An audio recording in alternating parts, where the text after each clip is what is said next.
8 night தாக்குதல் நடத்தினாங்க. 9வது தினமும் அமெரிக்காவினுடைய தாக்குதல் தொடர்ந்தது அப்படிங்கிறது இப்போ பரவலாக வந்திருக்கக்கூடிய செய்தி. ட்ரம்ப் அவர்கள் அதற்கு விளக்கம் என்ன தெரியுமா கொடுக்கிறார்? எங்களுடைய வீரர்கள் கொல்லப்பட்டு விட்டார்கள், அவங்களுக்கு பெருமை சேர்க்கும் விதமாக, அவங்களுடைய ஆத்மா சாந்தியடையும் விதமாக நாங்கள் ஈரான் மீது தாக்குதலை நடத்தினோம் அப்படிங்கிறது தான். நிறைய பேர் வியூகத்தில் போட்ட அந்த வீடியோக்கு கீழே நான் அரபுலகத்தில் தான் பிரதர் இருக்கேன், இங்கெல்லாம் பிரச்சனை இல்லை அப்படின்னு சொல்கிறாங்க. பட் உண்மையான பிரச்சனை எங்கேருந்து ஆரம்பிச்சிருக்கு அப்படிங்கிறதும், எப்படி அந்த பிரச்சனையுடைய இன்டென்சிட்டி எல்லாரும் உணர ஆரம்பிச்சிருக்காங்க அப்படிங்கிறதையும் இந்த ஒரு பதிவில் பார்க்க போகிறோம். எல்லாத்தையும் பார்த்துடலாமா?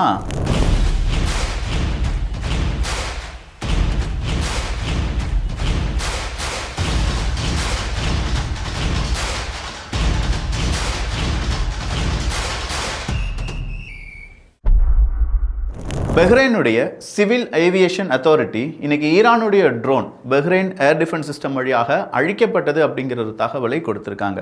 ஸோ பஹ்ரைனில் இன்றைக்கும் ஈரானுடைய ட்ரோன்ஸ் வழியான தாக்குதல் நடந்தது என்றும், அந்த தாக்குதலை நாங்கள் முறியடிச்சிருக்கோம் அப்படிங்கிறத நான் சொல்லலை, பஹ்ரைனுடைய சிவில் ஏவியேஷன் அத்தாரிட்டி அப்படிங்கிறவங்க ஒரு ரிப்போர்ட்டாக கொடுத்துருக்காங்க. இந்த ரிப்போர்ட்லேருந்து ஒரு விஷயம் புரியுது, இன்றைக்கும் ஈரானுடைய தாக்குதல் அப்படிங்கிறதும் ஒரு சில இடங்களில் நடந்துக்கிட்டு தான் இருந்துச்சு அப்படின்னு சொல்லி. ஈரானுடைய ஒட்டுமொத்தமான பவர் அப்படிங்கிறத நாங்கள் இன்னும் காண்பிக்கவில்லை. ஒருவேளை எங்கள் மீதான தாக்குதல் இன்னும் அதிகமாகியது என்றால் நாங்கள் எங்களுடைய எல்லா பலத்தையும் காண்பிக்க வேண்டியதாக இருக்கும் அப்படின்னு சொல்லி அஸ் யூஷுவல் சொல்லக்கூடிய அதே விஷயமாக இருந்தாலும் ஈரான் மறுபடியும் அதே அந்த டைலாகை பேசியிருக்காங்க. இந்தியாவில் இது ஒரு பெரிய பாதிப்பை ஏற்படுத்தவில்லை அப்படின்னு கேட்டால் நமக்கு இப்போ அதனுடைய ஹீட்டு உணர ஆரம்பிச்சிருக்கும்.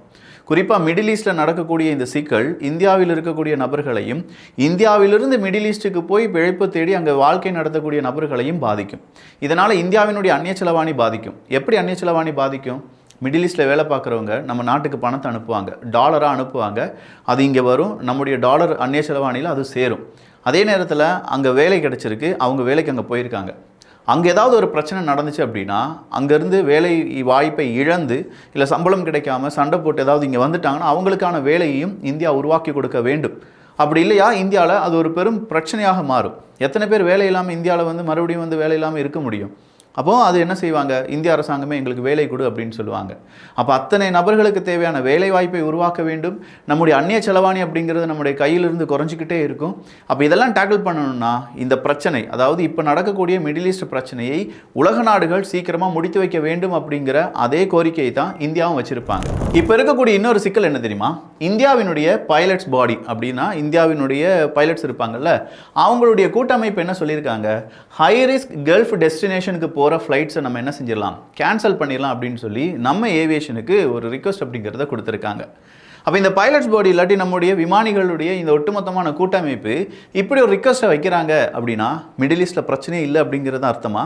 கண்டிப்பாக இல்லை. அவங்களுடைய அந்த ரிக்வெஸ்டின் அடிப்படையில் சிவில் ஏவியேஷன் மினிஸ்ட்ரிகிட்ட அவங்க கொடுத்துருக்கக்கூடிய ரிக்வெஸ்ட்டில் யுனைடெட் அரப் எமிரேட்ஸ் முதல் நாடாக இருக்கிறது.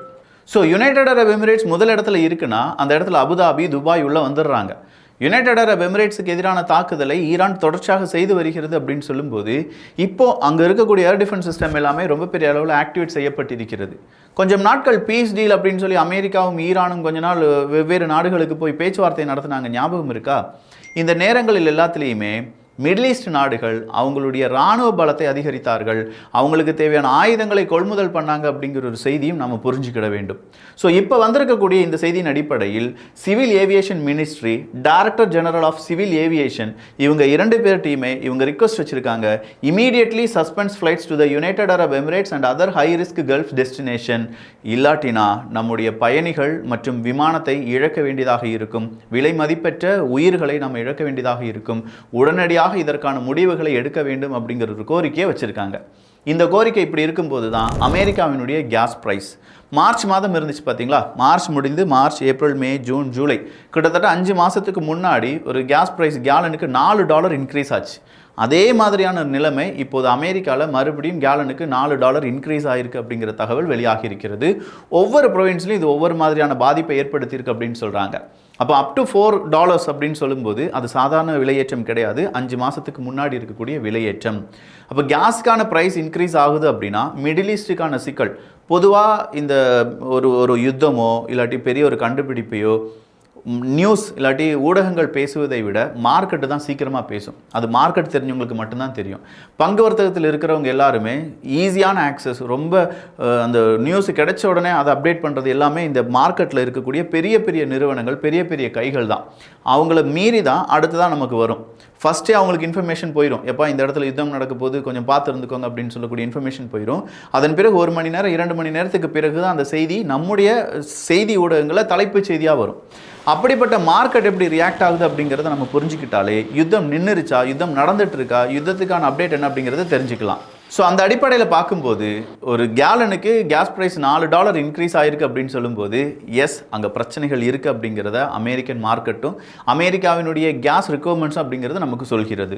ஆவரேஜ் ப்ரைஸ் ஒரு வருஷத்துக்கு முன்னாடி வர ஆவரேஜ் ப்ரைஸ் அப்படிங்கிறது $3.14 இருந்துச்சு ஒரு கேலனுக்கு. இப்போ அது $4 இன்க்ரீஸ் ஆகிருக்கிறதுனால தான் இந்த சிக்கல் அப்படிங்கிறது கண்டிப்பாக இன்னும் அதிக நாட்கள் இருக்க வாய்ப்புகள் இருக்குது அப்படின்னு சொல்கிறாங்க. அடுத்ததாக இன்னொரு செய்தி இருக்குது. சவுத் கொரியா அவங்களுடைய எல்லா குடிமக்களும் யாராவது மிடில் ஈஸ்டில் இருந்தீங்கன்னா உடனடியாக நாடு திரும்பிடுங்கப்பா, அது சேஃப்டியான இடம் கிடையாது அப்படின்னு சொல்லி ஒரு இமீடியட் ரிக்வஸ்ட் அப்படிங்கிறத கொடுத்துருக்காங்க. ஆல்ரெடி இதே ரிக்வஸ்ட்டை இந்தியா, அமெரிக்கா உட்பட பல நாடுகளும் கொடுத்துட்டாங்க. சவுத் கொரியா அந்த லிஸ்ட்டில் சேராமல் இருந்தாங்க. ரொம்ப பெரிய அளவில் பிரச்சனை முடிகிற மாதிரி இருக்குது, எதுக்கு தேவையில்லாமல் நம்முடைய குடிமக்களை நம்ம இங்கே கொண்டு வரணும் அப்படின்னு சொல்லி சவுத் கொரியா நினச்சிருப்பாங்களோ என்னவோ. ஆனால் இப்போ சவுத் கொரியாவுக்கு தெரிஞ்சிருச்சு, இல்லை இந்த சிக்கல் இப்போதைக்கு முடிய போகிறது கிடையாது, இன்னும் அதிக நாட்களை எடுக்கலாம், அதிக உயிரிழப்புகள் ஏற்பட வாய்ப்புகள் இருக்குது. எனவே நம்ம மக்களை நாம் காப்பாற்ற வேண்டும். ஸோ நம்முடைய சிட்டிசன்ஸ் யாராவது அங்கே இருக்கீங்களா, உடனடியாக மிடில் ஈஸ்ட்டை விட்டு வெளியில் வந்துருங்க அப்படிங்கிற ஒரு கோரிக்கையை வச்சிருக்காங்க. அது மட்டும் இல்லாமல் சவுத் கொரியாவினுடைய வெசல்ஸ், ஸ்ட்ரைட் ஆஃப் ஹார்மஸை கடக்க இருக்கக்கூடிய சவுத் கொரியாவினுடைய வெசல்ஸும் ரொம்ப நுட்பமாக உங்களுடைய காய் நகர்த்தலை செய்யுங்கள் அப்படின்னு சொல்லியிருந்தாங்க. அதற்கு காரணம் இருக்குது. நேற்று ஒரு கப்பலை அடித்து நொறுக்கிட்டாங்க ஈரான். திபுன்னு அப்படியே தீப்பற்றி எரிந்து அந்த கப்பல் கீழே விழுந்துருச்சு, கடலுக்கு அடியிலே முங்கிருச்சுன்னு சொல்லலாம். அப்போ இந்த மாதிரி கப்பல்கள் மூழ்கடிக்கப்படுகிறது. ஸோ ஸ்ட்ரைட் ஆஃப் ஹார்மஸை கடந்து செல்லக்கூடிய கப்பல் ரொம்ப பாதுகாப்புடன், ரொம்ப பெரிய அளவில் ஏதாவது பிரச்சனைகள் இருக்கா அப்படிங்கிறதெல்லாம் தெரிந்து கொண்ட பிறகு உங்களுடைய பயணத்தை தொடருங்கள் அப்படிங்கிற ரிக்வஸ்ட்டை கொடுத்துருக்காங்க.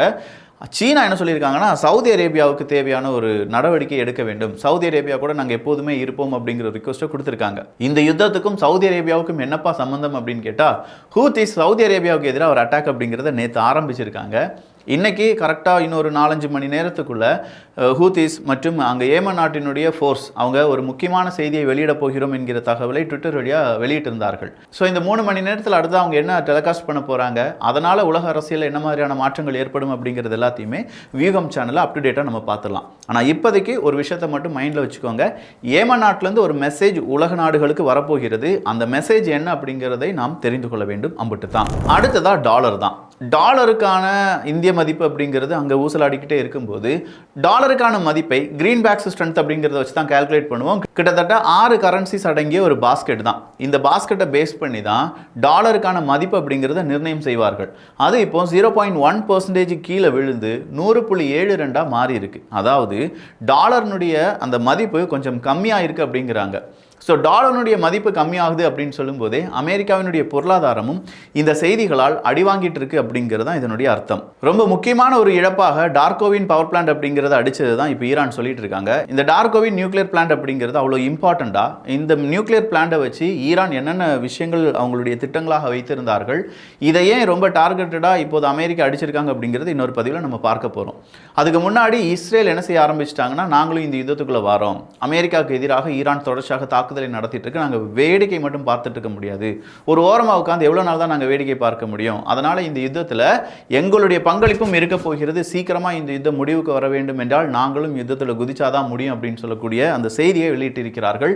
டைரக்ட் அட்டாக்கை இன்னும் இஸ்ரேல் செய்யவில்லை. இப்போதும் அமெரிக்கா அட்டாக் செய்ததாகத்தான் செய்திகள் வெளியாகி இருக்கிறது. பட் இதே மாதிரி இன்னும் 2 இரவுகள் 10 இரவுகளுக்கு மேலே கண்டினியூஸாக இவங்களுடைய அட்டாக் அப்படிங்கிறது நடந்துட்டு இருந்துச்சுன்னா, காசா பகுதியில் ஆல்ரெடி இஸ்ரேல் விளையாட ஆரம்பிச்சிட்டாங்க. கொஞ்சம் கொஞ்சமாக காசா பகுதியை விட்டுட்டு ஈரான் பக்கமும் இஸ்ரேலினுடைய பார்வை திரும்புவதற்கான வாய்ப்புகள் இருக்குது. ஒட்டுமொத்தமாக இந்த யுத்தம் அடுத்த கட்டத்தை நோக்கி நகர்ந்து வருகிறது. வளைகுடா நாடுகளில் அமைதி இன்மை அப்படிங்கிறது கொஞ்சம் கொஞ்சமாக பெருசாகிட்டே வருது. பல நாடுகளும் மிடில் ஈஸ்டில் இருக்கக்கூடிய அவங்களுடைய மக்களை காப்பாற்றுவதற்கான முயற்சிகளில் ஈடுபட்டு இருக்காங்க. பல அமைப்புகள், உதாரணத்துக்கு இந்தியாவினுடைய விமானிகளுடைய கூட்டமைப்பு கூட ரொம்ப டென்ஷனாக இருக்கக்கூடிய மிடில் ஈஸ்ட்டுக்கு நம்முடைய பயணத்தை மேற்கொள்ள வேண்டுமா வேண்டாமா அப்படிங்கிறத உறுதிப்படுத்துங்கள் அப்படின்னு சொல்லக்கூடிய ரிக்வஸ்ட் வச்சுருக்காங்க. இப்படின்னு சொல்கிற பல செய்திகளை நாம் இங்கே தெரிந்து கொண்டோம். இதே மாதிரி பல அப் டு டேட்டான இன்ஃபர்மேஷனை தெரிந்து கொள்ள வியூகம் தமிழ் வியூகம் அப்படிங்கிற நம்ம சேனலை சப்ஸ்கிரைப் பண்ணிக்கோங்க. நல்லதை பகிர்ந்து நல்ல சமுதாயத்தை உருவாக்குவோம். நன்றி, வணக்கம்.